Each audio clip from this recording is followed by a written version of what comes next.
escucharte, por lo menos para mí, seguro para quienes nos están viendo.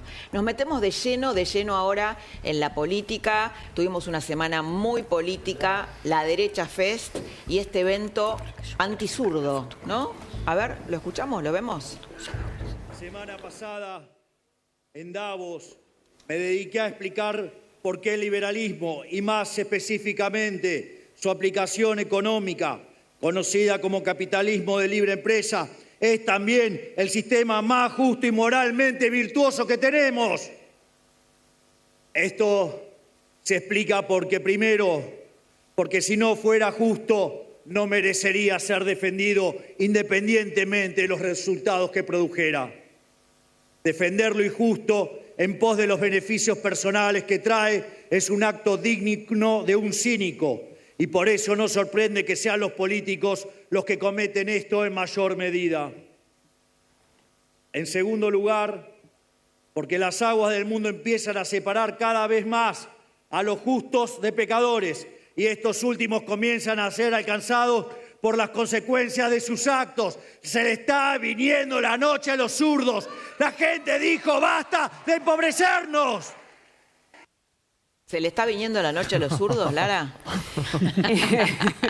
Qué difícil, ¿no? Replicó, Sí, lo que vimos ahí es coherencia de marca. Yo hace un tiempo que vengo hablando de marca, eso. me gustó. Es un Milei, ese es Milei, ¿no? El clásico, el que va a fortalecer su base dura.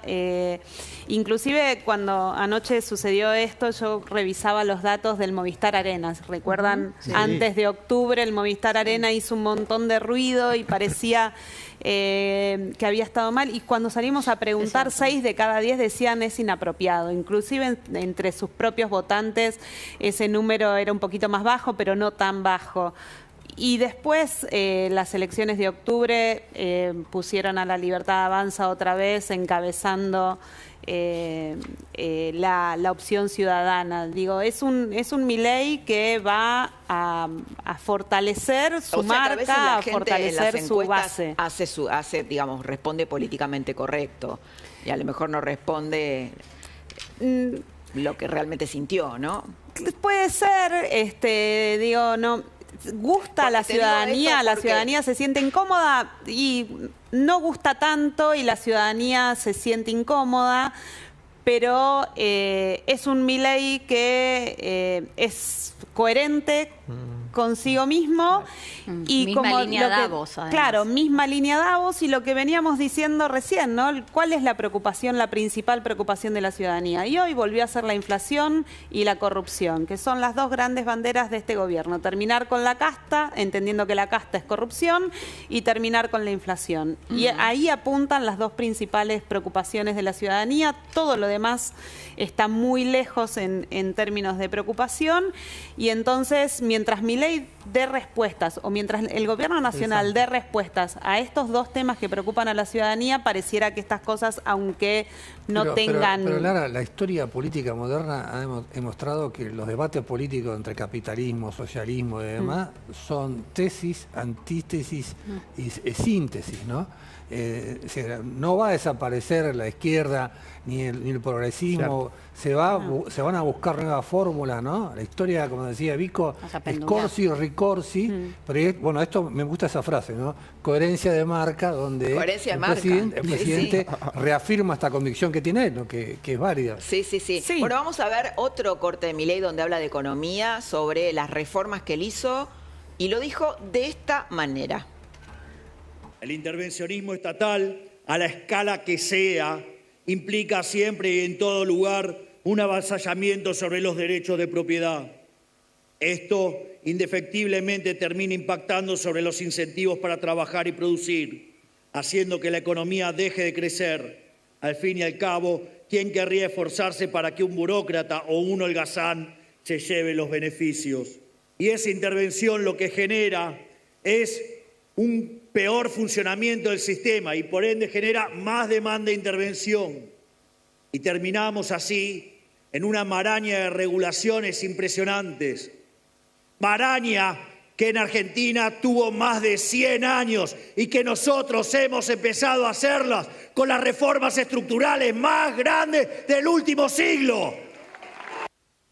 Sí. Muy bien, Federico, te lo engancho recién con la nota a Mario Quintana, que la verdad que me impresionó esto que dijo, sobre todo un funcionario de Macri, un empresario, no estamos hablando de un kirchnerista o de alguien que viene de la izquierda, diciendo, bueno, que el capitalismo no es que sacó de la pobreza a millones de personas, pero que no es la solución última de la humanidad.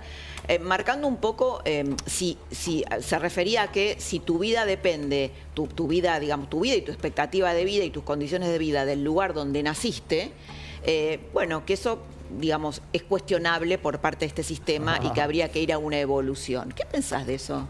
A ver, cuando se habla muchas veces de evolución, eso esconde intervención estatal y yo creo que es totalmente imposible no creo que sea el caso separar capitalismo de libertad, porque justamente el capitalismo lo que permite es que los individuos tomen sus propias decisiones sin interferencia y es el sistema que a lo largo de la historia humana, los últimos 300 años, permitió fortalecer los derechos de propiedad, la innovación y las sucesivas revoluciones industriales que sacaron millones de personas de la pobreza. No, creo que lo que él cuestionaba es el tema de poner solo la meritocracia, ¿no? Que por más esfuerzo... La acumulación.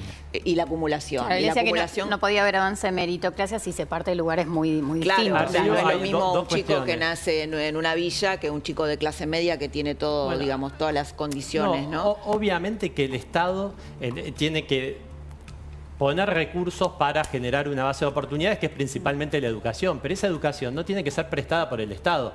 Hay sistemas de educación como los bonos escolares, las escuelas charter, un montón de cuestiones que permitan que se ayude a los que más lo necesitan, se generen oportunidades sin que el Estado termine decidiendo sobre la educación de los chicos o qué sucede. Y si uno mira, por ejemplo, lo que está sucediendo durante este gobierno, el gasto social, por ejemplo, en asignación universal por hijo y tarjeta alimentar, que son programas que focalizan principalmente en la nutrición infantil, que es un componente central del capital humano, es algo a lo cual se priorizó, ¿no? Pero yo creo que la mirada de Quintana es de 10.000 años, desde que nació la humanidad. Él está hablando de que la humanidad pasó de la esclavitud a la servidumbre, de la servidumbre a la Revolución Francesa, a la Revolución Inglesa, a este capitalismo. Claro. Y él lo que se pregunta es si este es el final de el destino de la humanidad, si no puede haber algún capitalismo con humanismo. Más humano, creo que habla de eso, ¿no? No pudimos preguntarle el tema de la doctrina social de la Iglesia o del Laudato Si del Papa Francisco.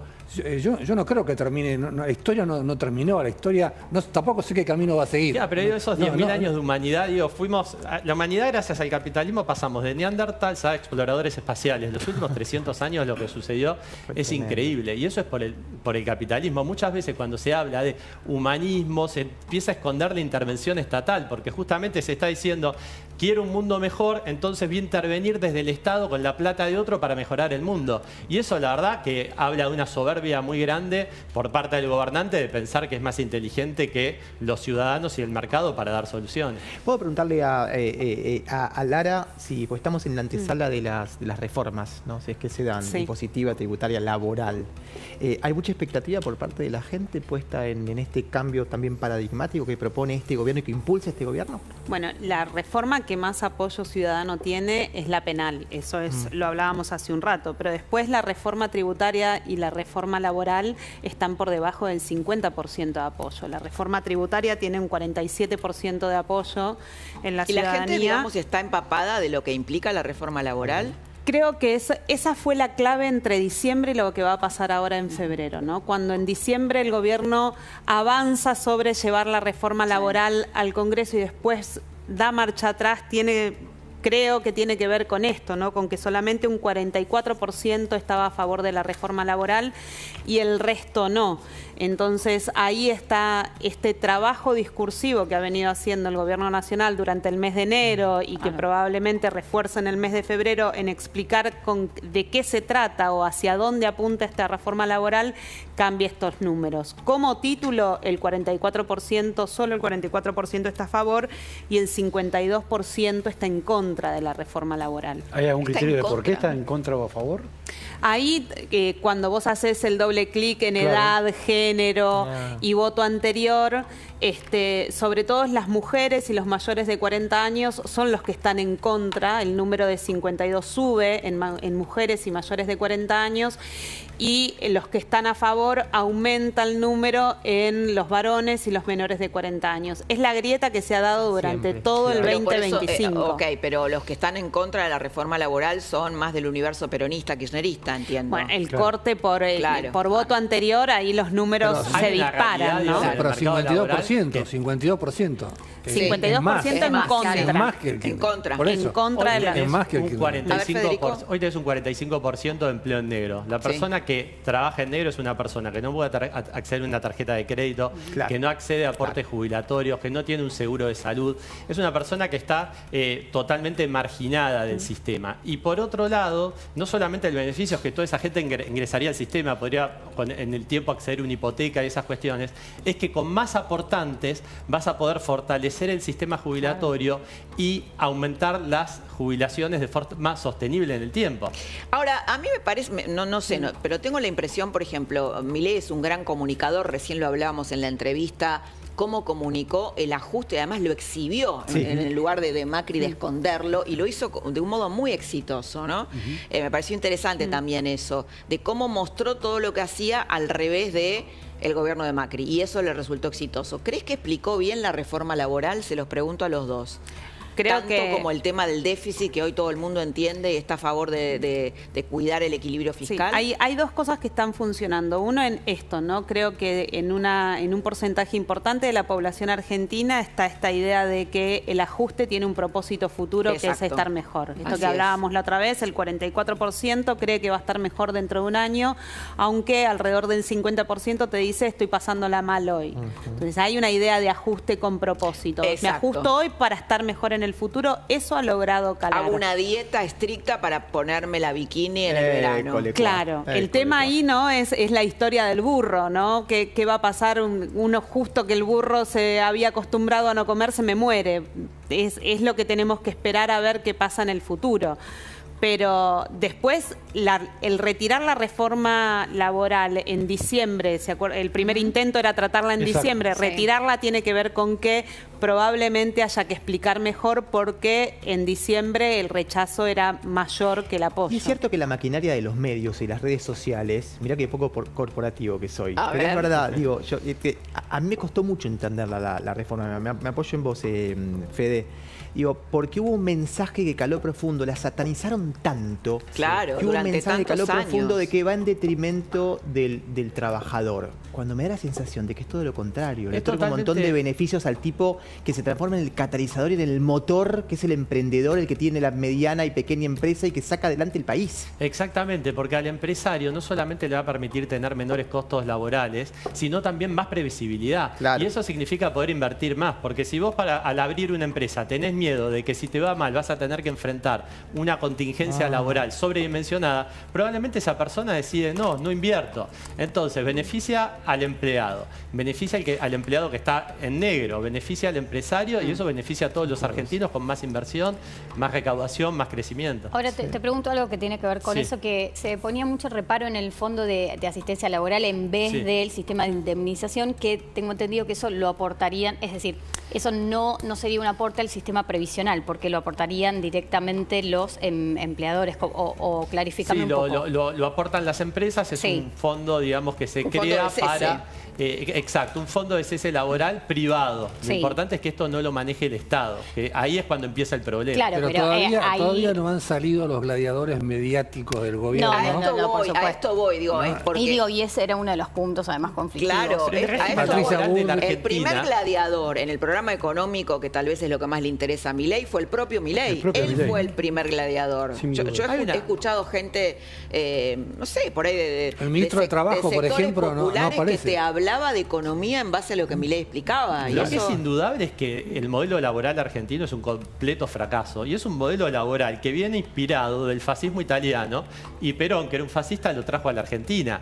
Ese modelo de 80 años fue un completo fracaso.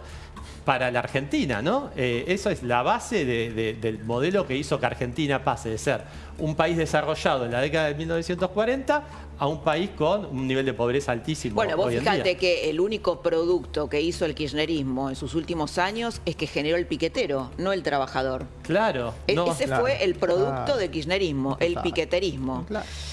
¿Hay algo más rico que unos fideos molto No. con tuco, Tommy? Está rico, Lau.